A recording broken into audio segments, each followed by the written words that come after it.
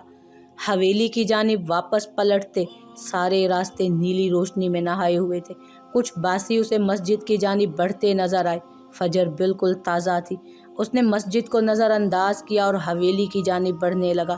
آج اس کی فجر قضا ہو گئی تھی، زندگی میں پہلی دفعہ۔ ہاں، اس کی نماز چھوٹ گئی تھی اس سے، جو کہ اس نے جان کر چھوڑی تھی۔ خدا کے وجود سے اس کا اعتبار نعوذ باللہ اٹھنے لگا تھا، اور اب سب کچھ دھول بنتا جا رہا تھا، سب کچھ۔